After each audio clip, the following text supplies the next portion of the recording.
Welcome to the podcast where sales and marketing talk. My name is Julia and I'm in charge of marketing around here. And I'm talking with... I am Ahmet Albayrak and I'm in charge of the sales. So today we want to talk about why marketing and sales are actually frenemies in the current situation in most companies. But before we get started, I actually have a question for you, Ahmed. In the last episode, we discussed that was basically our discovery call, and you had a lot of qualification questions for me. So if we stay within the same analogy, what are we going to call this episode? Are we already in demo stage, or where are we at? Yeah, we are still in discovery. It's not enough for me. I didn't get enough data, enough information to be convinced that sales and marketing are BFFs or any kind of friends. So we will stick to it with, we are still frenemies. So I need you, of course. I need marketing, but come on, we need to talk more about it. Okay, well then let's start digging in. Yes, so I mean we're called frenemies because our opinion is that currently marketing and sales aren't aligned and aren't really pushing for the same goal. And for me, that's already like the first point on difficulty in this relationship. In most companies, they still have different targets. So in most companies, marketing is in charge of driving MQLs and then is like hands off after the MQL. And sales takes over from that point on and then is in charge of the rest of that process until somebody becomes a customer. Yeah. And that, for me, already leads to like this big difficulty because the goals are completely different. It's completely different if you look at like the top level and MQLs you generated, and even just talking about what is an MQL and what are even the factors for you to call something an MQL. I mean, in marketing, you can't make this decision on your own. Of course, you can analyze data on your own, but you can't make a decision on what works and what doesn't work just on your own without talking to sales, because it will always be disaligned because you have a different opinion. And also you have your own targets. Yeah. So of course you want to do everything so you achieve this MQL target, and you might let some leads that aren't on MQL like quality slip through to get your target, right? Because that's what you're measured on. Yeah, exactly. It's like, this is the same thing, we have in some of the companies, actually, they have activity targets for SDRs.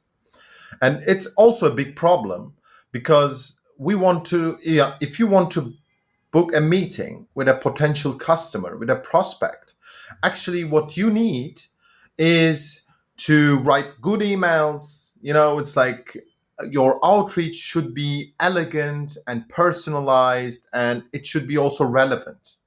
But if you are pushed to do 100 emails a day, and the quality suddenly began to disappear, because at first, in a shortest term, in a daily activity level, you have, as an SDR, you are trying to hit that quota, and also leads to an additional layer between you and your potential customer. In addition to the difficulties that we have in sales, and we have these difficulties that you mentioned in marketing.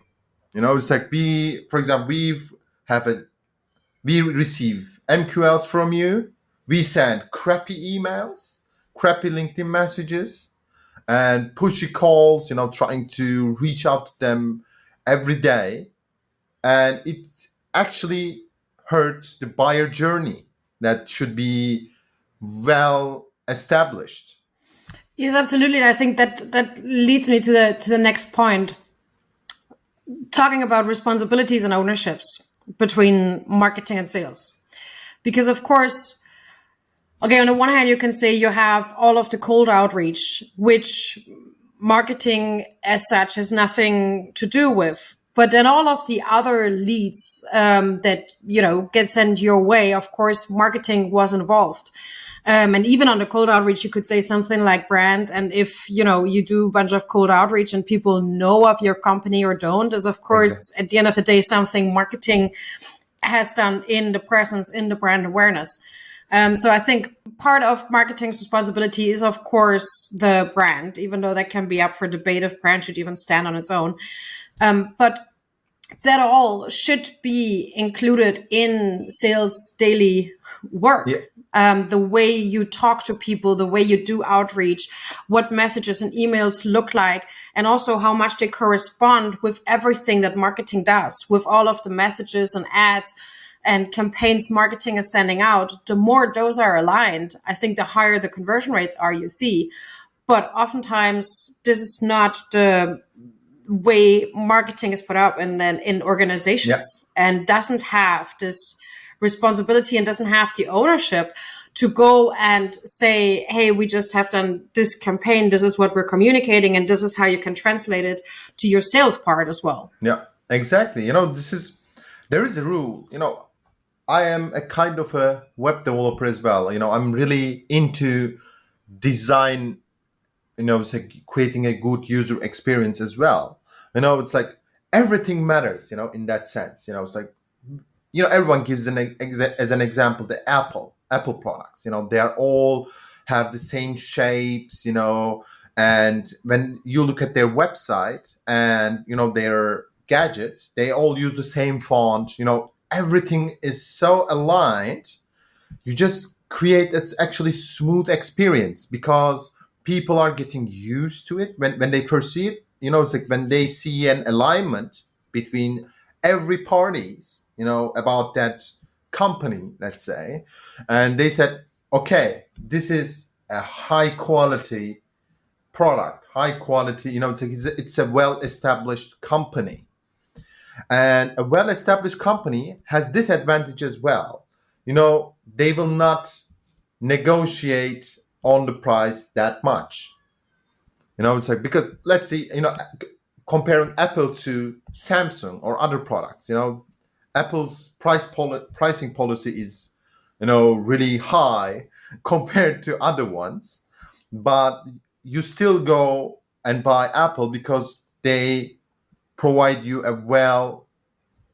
great user experience, and they create you an ecosystem. They get you in it. It should be also exactly with, sales and marketing, a buyer process, buyer journey. If you can create that, you can solve almost all of the other problems that you buy tools for it to solve it. I mean, it sounds like we're agreeing here, which is kind of shocking. But we also, I think, both agreeing that this is not the current state companies are in. And I think this is where the difficulty lies. Because it basically aligning sales and marketing more means you have to change the status quo. You have to change the positions the teams are in currently. You have to change ownerships and responsibilities, which would basically mean, and, let's just play this out. So, what would you say if I, as a marketing person, come to you tomorrow and say, let's talk about the messages you're sending out. Let's look at the emails you're sending out, and then give you feedback and specific inputs on, based on what we're doing and our tone of voice and our branding, this is how it should be done. What would your reaction be? Actually, I would, it's like every feedback is appreciated at first, but, it's like when I would come with, it's like the results. If I don't get any results with my approach, and someone from marketing comes to me and says, hey, we need to work on your message, I would say, hey, let's work on your message, because my messaging works perfectly right now. So I book meetings with it. But what I realized, it's like, because we are in front of people every day, we are talking to them, and we are constantly A/B testing, if it's a good, good functioning sales organization, of course. Constantly A/B testing our messaging, giving the right value propositions, and, it's like everything, or creating a sequence that really speaks to the potential customers.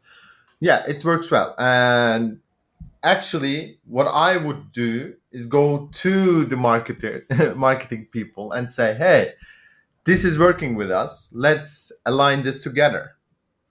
But so far, I wasn't successful with that. I tried, by the way. It's like, hey, it's like I see our company page on LinkedIn, and it's like it sucks. It's like it's the same as the 10 million other companies on LinkedIn. It's like professional. It's like everything is, it's a great. It's like a long video, no one watches. It's like you spend money for it.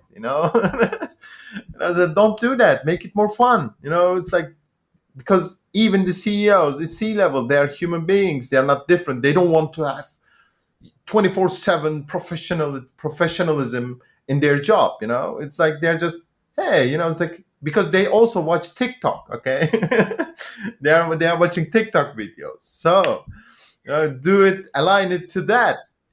I really wonder how they didn't receive your feedback of, hey, this sucks better.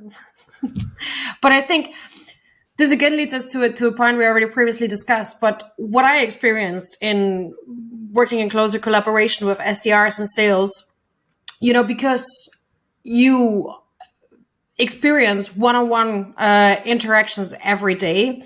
A lot of times I've met this, that SDRs and sellers had their opinions on what works, but a lot of times those actually weren't quantifiable by data.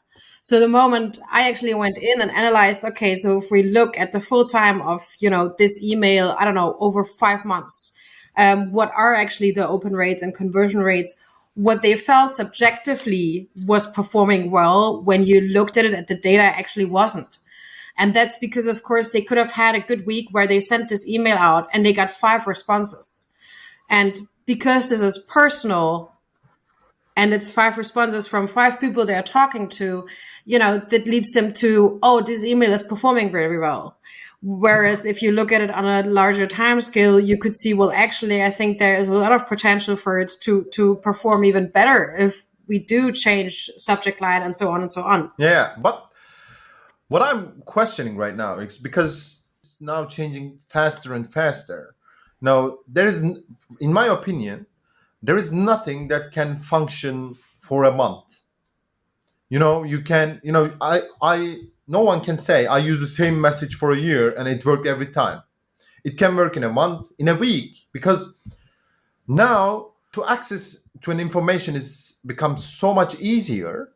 Everyone copies others, and then one time you think, hey, my message is unique and it's really good, and afterwards you start receiving the same message from other companies, and that's why it should be more dynamic in that end. It's like, to gather enough information, you can basically say, hey, it's worked 1 week.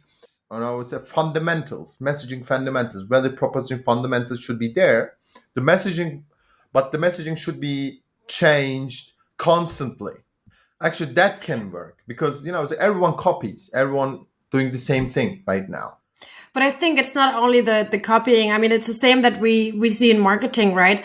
I mean, the more you can make it relevant, and being relevant is also like a seasonal thing. Is there anything on the timing right now you can push, right? And you see it right now happening. A lot of the sales messages that are being sent, and also a lot of the marketing pushes focus around, hey, do you have leftover budget you don't know how to spend? We're here to help you get rid of that budget. And a lot of those things. But I think that's also where the difficulty is of marketing stepping in more and helping sales more on that, because at least the setups that I have seen, there is just not the staff to do that right now, and to say, hey, we have one person that once a month, once every 2 months, looks at all of the messages and makes them more relevant and makes them more seasonal and ties them to things that happen worldwide, that happen in a certain region, that happen to a certain group of people, whatever this may be. And that is what is needed. So a lot of times I think it is, sellers having to do that work and getting there. And I think the next thing you talked about is also just, there is this constant change in the market of what works. So basically what method works, right? I think a year ago, it was like the next big thing to send pictures or images or voice messages. And I don't think they have the same effect right now as they did back then. And that's something that needs to Yeah, be adjusted, right? yeah, exactly. It's like it's becoming more and more difficult to reach out to people in a creative way. But the thing is, at the same time, there is also this delusion. It's like reading, getting news from LinkedIn, because when you look at LinkedIn, it's a social media platform anyway. It's like you think that everyone does the same thing. It's like everyone sends a voicemail or everyone sends video message. It's like what I received, for example, from a VP of a big company. I just sent him a video message, and he just said, "You are the first one who sent me a message. Let's arrange a meeting." It's like no one ever thought of sending a message to him. It's weird. It's like, why you didn't send a video message to him? Because it's a big company. They have a budget. They are doing really well.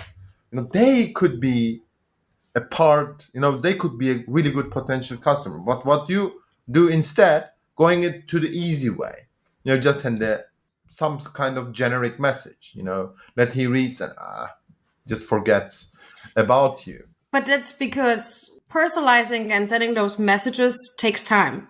And it's the time a lot of companies don't value.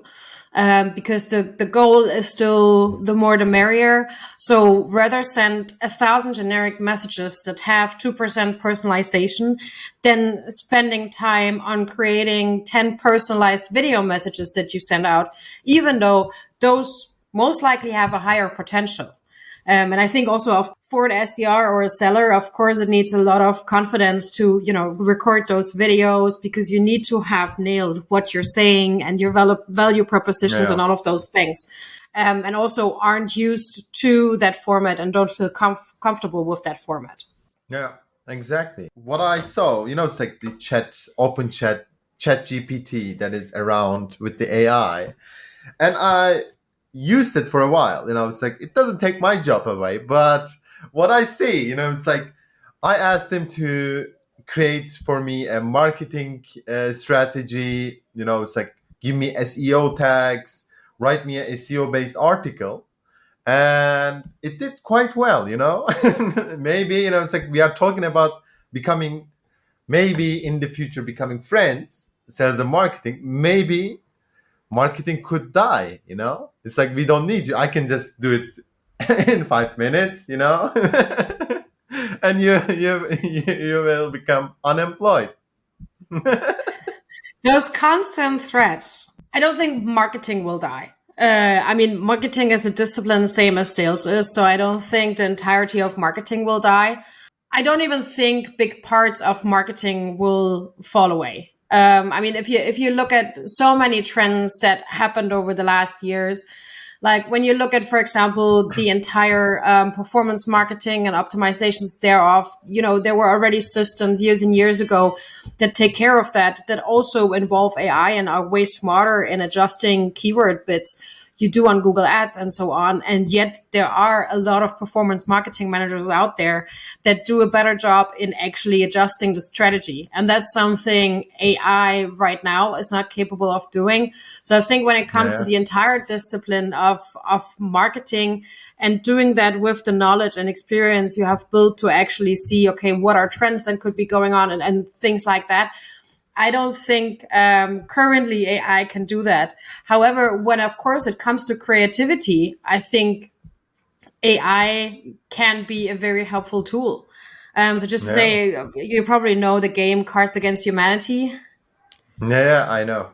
They did a test, I think it was 2 years ago. They did a test when they developed their new card set for the next year. And actually, they had their copywriters do cards, and then they had their AI write cards, and then tested what was funnier based on a focus group.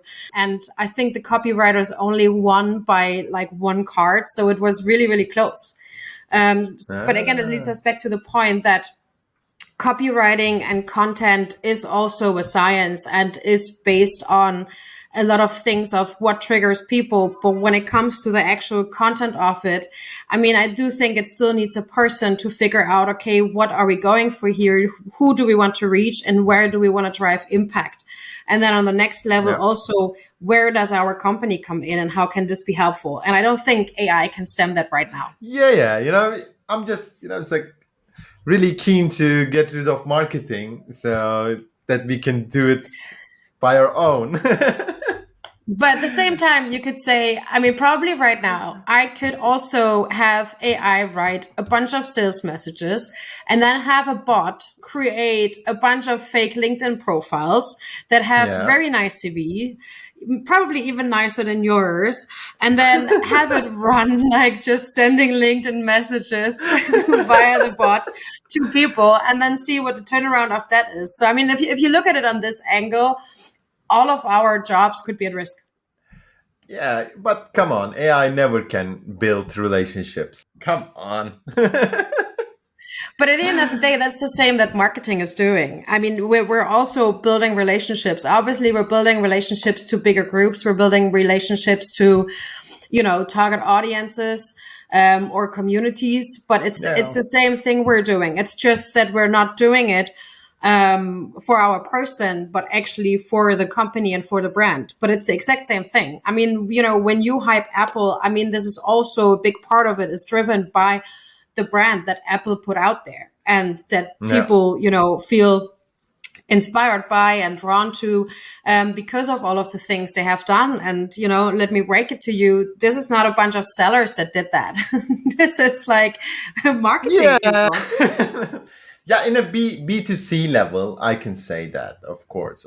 But, it's like in B2B, it's like, it's just, there is no brand, it's like without sellers. So build a, no, I'm just kidding. But there is No, no it's not brand without marketing people either. Yeah, but Tesla did. Tesla has no marketing team, for example.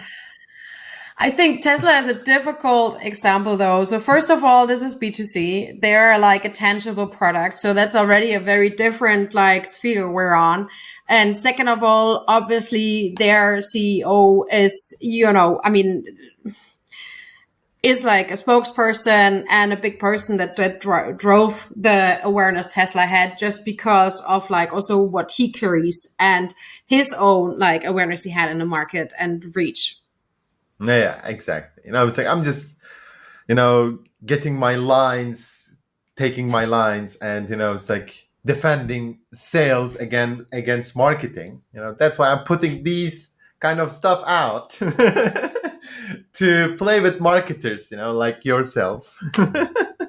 But getting back to the original point, I mean, in an ideal world, at least in my understanding, marketing and sales would have the same goal and the same targets. So basically, pipeline creation and revenue. But currently, as the situation is, again, it's like split and MQLs and stuff, which also means that sales, of course, kind of, gets to take all of the credit.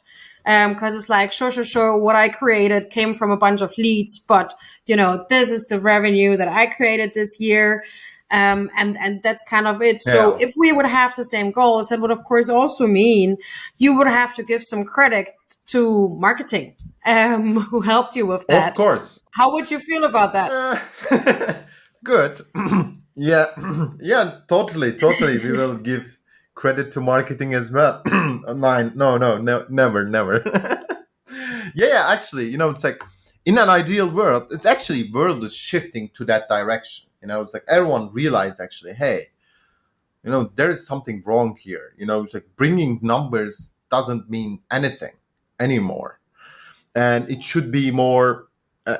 Actually, if we could work together, there are better chance to get more qualified results. It's like getting more customers in a good sense, actually. It's like without hurting the brand, without hurting the company. Creating a great buyer journey would be the every company's goal. But right now, it's also the mindset shifts. Doesn't come so. quickly. When people used to do something, they are keen to stick to it. It's like don't change it. It's also for the salespeople, by the way. It's like sales is also evolving fast, changing fast, but there are some directors out there, say, I did it 10 years ago with this company, it should work here as well. No, it's a different product, different kind of stuff, different kinds of times. Everything is different right now. And we should, I'm not saying every new is good, that we should accept every, progress, every new trend or something. It's like when you obey to trends, you just stay there when they are gone. So, it's like when they are, that's why you should have a great strategy, but it should be also flexible according to the changes of around you. It's like around your product, around your product roadmap is also important. Your ICP could change, that you can expect that. And it could be, it's like you can see, hey, there's a good niche there. Actually, I did my product for, I don't know, finance guys or big companies. Actually, mid-sized companies can benefit from it much better. And it's like for the marketing and salespeople, it's a total change, right? It's like, okay, now you should change everything. And that's also an important thing, actually. It's like in all of that stuff that we talk about. In all of these things, what really matters is to have a great fundamentals in your company. It's like when you great communication between marketing and sales, it is harder to adapt to the changes if there is no communication at all between us. So between you, the marketing and sales. So how do you do that and enabling that line of communication? I mean, for me personally, the setup I have worked in is having weekly meetings or bi-weekly meetings with basically every level of the sales department. So having focused kind of leadership meetings, of course, more covering the high level and the strategic parts, but then also with the sales managers, with the SDR department. But how have you worked with that? And what do you find the best line of communication to be to the marketing department? It actually depends on the situation. It's a remote company, hybrid company. It's like it just there's on-site working. It's like when there's on-site, it's the most easiest thing actually. Just put these two people in the same room and let them fight. They can find a way. And it's actually a cultural thing as well. It's like, so what I feel, it's like when I have a good relationship with upper management, also in sales, also the founders, a C-level in the company, there is a culture that everyone communicates with each other on every topic. So it's also encouraged to do that. So our managers want us to communicate with marketing as well. So let's do it. It's like it should be, you should feel it, and also, it should also come from the upper management as well. So it should be a cultural thing. If you can create a company culture, of course. That's another topic, a whole other topic, creating a company culture. It surely is, and it's a big topic to open up. But I 100% agree. Of course, it depends a lot on the culture and how you have the feeling of you can also communicate across different ownerships and responsibilities and actually go to other department and open up for this conversation. And I think what I've experienced is whenever I've done this, specifically also with SDRs, who of course a lot of times sit a bit closer to marketing than sales or sellers and their leaders do, it has always been received really well. When I went up and opened this conversation, was like, hey, what are you experience? What do you feel like works? And actually getting their insights. Exactly. This was today uncovering a bit more on why marketing and sales are frenemies. I don't think we have concluded this debate yet. So we'll see each other again next week for another episode.